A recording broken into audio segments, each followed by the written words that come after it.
Hey guys, this is actually on Sinister Rifleman's channel, but we figured that the people that watch your channel in particular would find this type of thing most interesting. And this is really the sausage factory discussion about what went into making Desert Brutality 2020 possible to exist, of which, of course, Russell and I have collaborated on for, what, 6 months now? Yeah, the idea started 6 months ago. About 5 months ago, we figured out what range we're going to use. We came up and checked out the Compass Training AZ range here. It's a relatively new facility. It didn't have a lot of resources. So one of the things we had to figure out going into this is how we could cycle 200 people through this event with practically, only 3 bays for the match available. Well, so that's one of the things that's interesting about this. Like, we hear this on in-range a lot. People are like, I want to run a 2-gun match, I want to do this. And by the way, completely think it's cool that people want to have this type of shooting event near them. But like, so for example, one of the things that was right with this facility were the people that ran it. Right. They had the right mindset. So it wasn't, so for example, being a new facility in a very beautiful location, as you can see behind us, their mindset was right. They're like, I'm like, can we dig trenches? And they're like, sure. Can we move earth? Sure. Is it okay if we're running and jumping over stuff and climbing on things? They're like, yeah. I'm like, do you have targets? And they're like, no. You have staff? No. So there's like, and how many bays do you have? Well, you can use 3 of them. Well, we want to put, 200 plus competitors through. Right. The mindset's what mattered more than that. And so what we do is we look around and we adapt and overcome, and had to get, like, for example, KE Arms made a bunch of targets, right? Right. And keep going. So part of that was, getting 200 people cycled through. Normally we'd run all 200 people through over the course of 2 to 3 days if you have all 6 to 8 stages open at once. You can do that because everyone can cycle through faster. Because we only had 3 bays here, we borrowed a concept from Finnish Brutality, where they also only had 3 bays available, really, where we'd run stages 1 through 3 the first day and stages 4 through 6 the second day. So, and we also had to split the match in half. So we had the first section of matches was the Classic, Retro, and Kalashnikov divisions, and the second set of matches is the Scout and Armored plus P divisions. And the reason those are all paired up on the same days is so that if something happens, there's horrible weather, targets break, something just completely goes wrong, at least those people that shot on the same days all have the same match experience within their division, and all those divisions are scored consistently. Yeah, so for example, if you were in the Classic division shooting on Thursday, and then someone else was in the Classic division shooting on Sunday, and the weather you see behind us turned into snow flurries on Sunday, the person in Classic on Sunday really got a raw deal to the person in Classic on Thursday. On top of that, this is interesting, you said, for example, on Thursday and Friday, we have Classic, which is up until 1946, Retro, which is 1947 to 1986, and then we added Kalashnikov because this is one of the things that I find kind of, I don't quite understand. There seems to be a lot of demand in terms of people saying and discussing wanting to shoot old retro guns, and last year, at Desert Brutality, because the facility we were at St. George at that time was having some issues with the county, we had to change a lot of the rules. We had to make it only 100 yards, and we had to have only intermediate cartridges, 5.56, 7.62 by 39 being the maximum that we could fire there, meaning that we had to leave a lot of those Cold War era 308s and stuff off the table. And there was some dismay about that, and we even heard complaints about it. So this year we have a facility where we can not only do any gun we want, but even full auto, which we're doing here. And the reality is we had to add Kalashnikov to the Thursday and Friday scheduled events because there was, frankly, very slow enrollment in Classic and Retro. Right. So what we hear and versus what people actually enroll for are 2 different things, because at the same time the enrollment for Armored plus P and Scout, which are modern, were overflowing. Filled up immediately. With a 40 plus person wait list. So this does not mean we're not going to run Classic and Retro. We absolutely will, because that's part of the DNA of this channel, and it's something that I personally really care about. But when it comes to offering a pay-for match environment, you have to pay to get into the match, because the logistics and charges just for this range alone are something quite extensive. When it comes down to it, people want to shoot modern guns. Right. So, but breaking that up. So what else did we have to do? A lot. Then we had to, deal with sponsors and get sponsors lined up that were in line with InRange's ethos, and almost all the sponsors are actually here at the event participating as well. So there's some juggling there. The logistics of getting everyone signed up through Practice Scorer's system and making sure they're in the correct divisions. And sign the waivers, which is on a different website. And sign the waivers. Yeah. Getting t-shirts and patches and all that stuff ordered. We got a lot of feedback from the previous year that people don't really care about merchandise from sponsors, for example, because they can just buy what they'd like, but they'd like cool, unique swag from the event. So this year we had sponsors chip in cash rather than prizes in many cases to cover the cost of t-shirts and patches and posters. But that said, money comes in and you'd be surprised how fast it pours out. Right. The money comes in, you're like, wow, and then you're like, oh, and then we get shirts, and then we buy patches, and then we buy patches for all the divisions and swag, and then we have to, rent the range, and we have to get insurance if we have to deal with that. This stuff, you bleed like a stuck pig. And we probably spent just $500 alone on sticks and staples and tape and bolts and nuts and all that kind of stuff. And then tablets for practice score and batteries, and it doesn't sound like a lot, but when you're doing something of an event of this magnitude, the money pours out like a stuck pig. And you can't have just enough. You have to have at least 25 to 30% backups on things, because we've had some targets break when they got rocked with 30-06, and Sure. we had to go out and pick them up and bring them in when we had replacements ready to drop in right away. And we have that rotation of target repair as things break, because you don't really know what some of these things are going to hold up to until you have 200 people shooting it, particularly with those old Cold War and World War II era guns.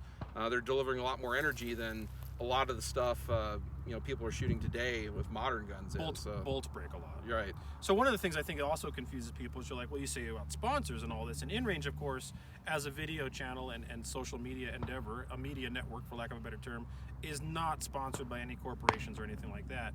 But a match like this is an entirely different endeavor. So before you guys confuse this, InRange is not sponsored. InRange is still completely supported by Patreon viewers, viewer support only. But a Desert Brutality match has sponsors, because that's what brings out with cool gear. Like a bunch of the sponsors, for example, we had a freaking 249 out here and an STG 44, and we've got people being able to try out targets, and those targets are on some of the bays so people can see what they're like. And so in terms of matches, that's an entirely different thing. And without sponsors that support the shooting sports, which this is, I believe, the next iteration of what the shooting sports are going to be in the future, or at least the beginnings of that, sponsors are quintessentially important to that, because without them, this doesn't happen. Their support helps encourage people to participate through the stuff they're going to potentially win, and it also offsets the cost. If we didn't have sponsors for this event, we'd probably have to charge $350 to $400 a head to cover all the expenses going into it, which allows the quote-unquote ticket price to be lower. Right. So I mean that doesn't even really start how much we've been running around in circles about stuff. Yeah, it's kind of a basic idea. The weekend before the match, I came up here with the owner of KE Arms, and he did earthwork for 2 days straight, helping build the range up, because the training company that runs this range are friends of our company at KE Arms. So we wanted to help improve the facility overall to do more events up here in general. And I was up here early assembling target stands and all that kind of stuff. And then we had a full day of setup before the match started. Yep. And then we had the staff match, where we had, I think 23 people started the staff match, and we cycled all of them through all 6 stages in one day. Let me tell you, go ahead. Proofing out the stages, making sure they're going to flow right, and giving the ROs an understanding of how the stages are supposed to be run, so they can run them consistently when the competitors are here. What's interesting about that, though, is actually when we did the staff match the other day to make sure that the stages all ran right, the changes were extremely minimal. Yeah. We pretty much pegged it right off the bat. We were on it. Because remember, all this is now going, we're trying to run this, as Fagan mentioned earlier, based on the finish model, which is you have a timed and scheduled time to be at stage 1, scheduled time to be at stage 2. You have some downtime between them. And that means that you can't have overruns of par times or going over a certain time. And the par times have to be consistent. And you don't want stage 1 to average to 160 seconds, and stage 2 to average 60 seconds, and stage 4 to average 240 seconds, because that creates bottlenecks and everyone just gets hung up and they sit around and wait. Right. So we were verifying the length of the runs on the stages, and we had done some preliminary math of, we knew we had a max of 18 shooters per squad. We have X hours of daylight available to shoot. With 18 shooters per squad, we needed to rotate a whole squad through in 90 minutes, which gave us 180-second par time with 2 minutes of reset and restaging. So part of making these stages efficient is there's almost no reset. There's only 4 paper targets to tape. And efficiency-wise, the biggest things are making sure the on-deck shooter is preloaded and ready to go as soon as the RO is back with the previous shooter, and they just step into the box, charge their final rifle they're holding, if they even need to. A lot of condition 3 starts at this match. and that flow has made things thus far run on schedule. And then on top of that, you also have to make sure that from a match design perspective, which is my part, a large part of my part in this endeavor, from my two-gun experience, is to, under those 180-second part times, that we present stages that are Desert Brutality. Right. You don't want to water anything down because you have 180-second part time, and we did not, by the way. You'll see those stages were by no means watered down. There was some vomit-inducing elements at this match. But you want to make sure that you're fitting the kind of stage you want into that, and that means that when you're looking at things like a spread of gear that might, for example, I'm shooting an 1873 lever gun, and then we've got other people shooting machine guns.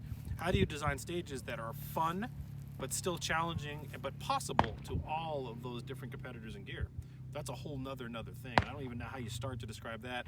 My only answer to that is that comes from, quite honestly, decades of match experience. Right. I mean, I have almost 2 decades of match experience. You have same.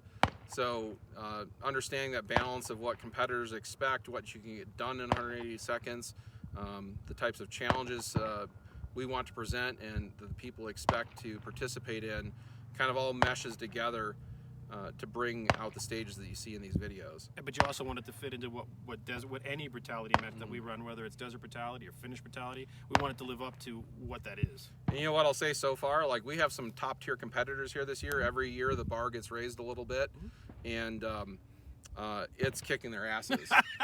So like when you see like a top tier 3-gun shooters gassed out at the end of the stage, you know you're doing something right as far as stage design goes. I agree. I mean, frankly, this is only the tip of the iceberg. There's a lot more that goes behind the scenes here. There was a lot of stuff that went on, like I said, for 6 months just to make these 4 days come to fruition. Anything else you want to add to this besides just this was a basic idea of just the minimal amount of what it takes to get something like this to happen? Yeah, the main thing I'd say for people watching that want to run their own matches, start small. Don't bite off more than you can chew. If you start too big, you will sour your participants' interest in your event, and they won't want to come back.